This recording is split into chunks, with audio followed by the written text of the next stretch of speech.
think these are hyacinth. She's got some other stuff going on too.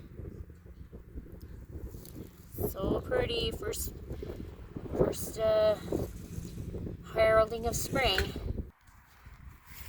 Hey there, good afternoon. It's Melissa Clark at the Sage Pumpkin Homestead. I'm going to do a really, hopefully pretty short tour of our homestead garden.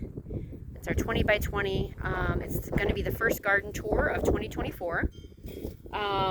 Just kind of, it's a bare slate, and I'll just kind of let you know what I've been doing really fast. So let me take you through the gate. Yesterday, I pulled out a whole bunch of, just the tomato plants from last season.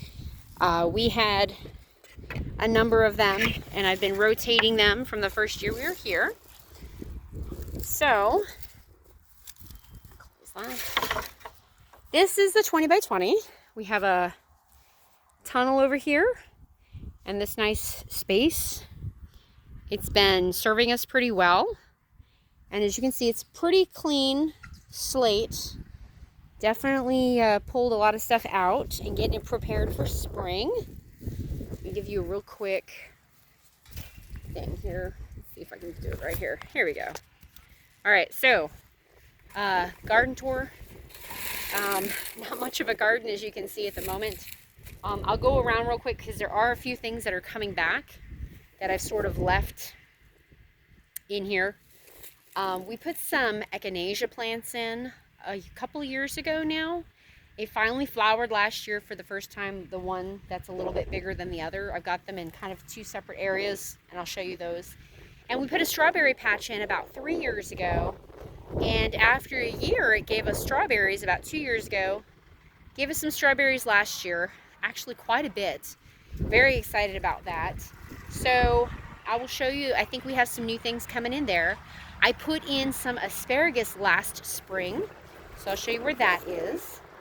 And I think the only other thing that's kind of coming back up besides that is our bergamot, which is actually like a wild bee balm. Very nice. And I think the rest are weeds. And I probably ought to know the names of some of them because it turns out a lot of weeds are good for foraging, which reminds me we have had a few dandelions popped up that you can see on the property. So very exciting. I'm so very ready for spring, like just so ready. So let me just take you around real fast and I'll show you what we've got popped up, coming back from previous years. And I'll give you a little bit of a clue onto what we're going to be doing, but I won't get into it too much because I think I'm going to save that for the next video. So this is tour number 1. And here we go. All right. So when you come in over here on this side, next to our gate, this is where we put our bergamot, our bee balm. It wasn't super big when we first got it. It's all of this right here, these little bits. They're very aromatic. They're good for like soap making, for kind of a men's smell. Kind of hard to explain. Very herbally, almost kind of pine scented to a certain degree. All of this around these edges are branches from where it was big last year.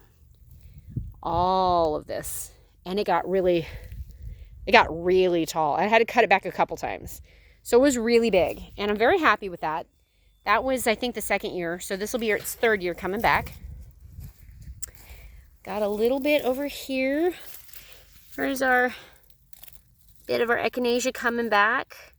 This, I believe, is also its third year here. This was a smaller plant of the two that I had, I think. And I'm not certain of this one. I can't remember if that's supposed to be mullein or not. But wild lettuce, it could be. A couple of different things. I just need to look it up because if I can forage it, I will totally do so. Along with whatever this one is over here. I can't remember. That's inside the tunnel. I think it's the only thing growing inside the tunnel right now besides weeds, like clover and things. All right, anyhow, here we're moving on. So this over here is our other echinacea spot. Let's see if I can find it. All right, yep. This stalk right here, this is our other echinacea.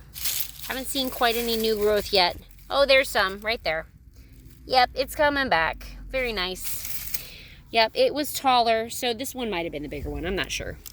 Okay, so moving on to, this is a strawberry patch from about here all the way to about, it was here, but I think it's even gone further now past that. So it keeps growing and expanding, which is perfectly fine with me. And over here where this bit of a wisp, this is right around the area that we put in the asparagus, because we really love asparagus and it comes back every year.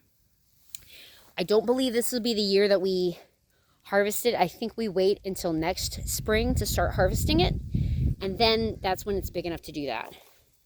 It could be this year. I could be wrong, because we didn't do seeds. So you can see that these are already coming back. And I probably need to come in here and definitely get rid of all this.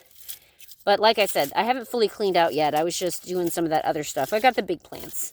So I'll probably pull some of this back. But I know we have at least one more weekend of really low temperatures. So I'm kind of afraid to mess with it until after that, because I want to make sure that it's still winterized and going to survive. But it's got, you can see they're coming back for sure. They're you know, and they try to expand on the other side of the fence every year. I don't know if it works. So I'm excited. So these are my rocks. I think that these work okay. The idea was you paint rocks. And I kind of grabbed the ones that I thought were shaped like strawberries and painted it red and green and the black dots. And I just put them, you know, around so that when the birds come, it's supposed to peck the rocks and think that they're actually strawberries. And, oh, ouch, that hurt my beak. And leave the rest alone. You can see it's been a couple years. I probably need to paint some new ones. I thought I had more than 4. But they're probably lost somewhere. So anyway, I just wanted to share that with you. So thank you for joining me for the really quick garden tour number 1. And until next time, be blessed. Bye.